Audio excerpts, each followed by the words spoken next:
Assalamu alaikum wa rahmatullahi wa barakatuh. Chers frères, chers sœurs, je suis tombé sur cette vidéo de ce pasteur-là en train de prêcher dans son église. Je vous laisse écouter un peu ces paroles et puis on va revenir, d'accord? Je vous laisse écouter ces paroles et puis on va revenir. Je peux faire une comparaison.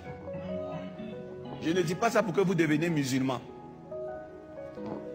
Mais vous allez remarquer qu'une femme musulmane qui vend la cola, qui vend le bonnet rouge, haricot blanc, haricot vert, elle est assise comme ça, elle a au moins 8 enfants qu'elle met à l'école. Les enfants vont à l'université avec le même commerce. Vous n'avez jamais remarqué ça?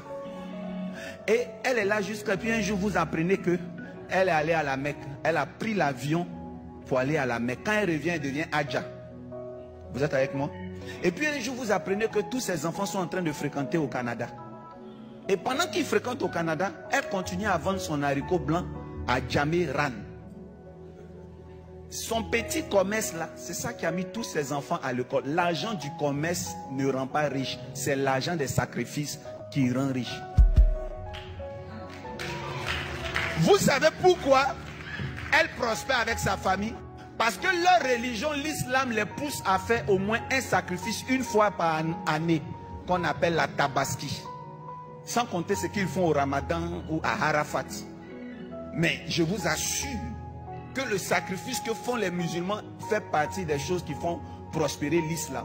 Le Qatar a racheté des clubs de football européens.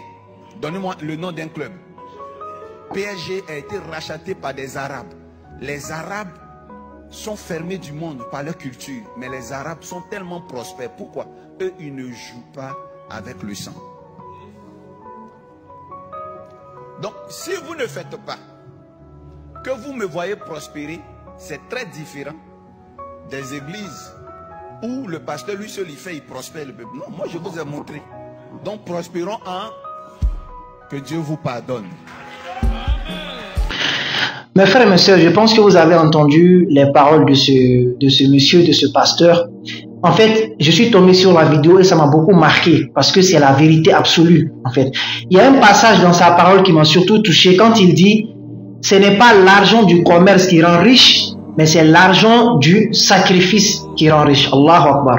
Souvenez-vous de la parole du prophète sallallahu alayhi wa sallam où il nous dit « Ma naqasat sadaqatun min mal » Il dit la sadaqa, la charité, la générosité n'a jamais diminué l'argent d'un individu.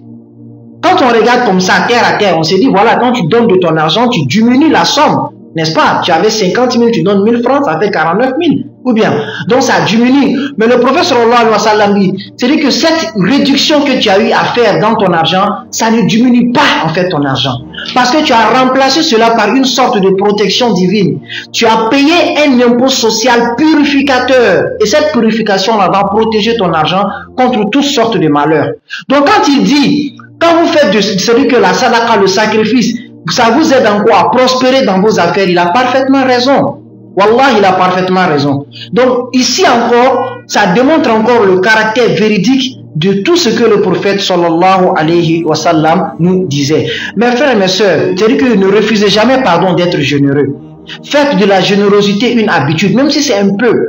Il y a des pauvres, il y a des nécessiteux, il y a des orphelins. Les gens souffrent aujourd'hui. On va dire que la grande majorité des gens souffrent aujourd'hui. Donc, purifiez-vous, protégez-vous contre les malheurs de la vie, protégez-vous contre la pauvreté, protégez-vous contre les épreuves qui peuvent toucher votre argent à travers la générosité. Utilisez la générosité pour protéger votre richesse, pour vous protéger tout simplement.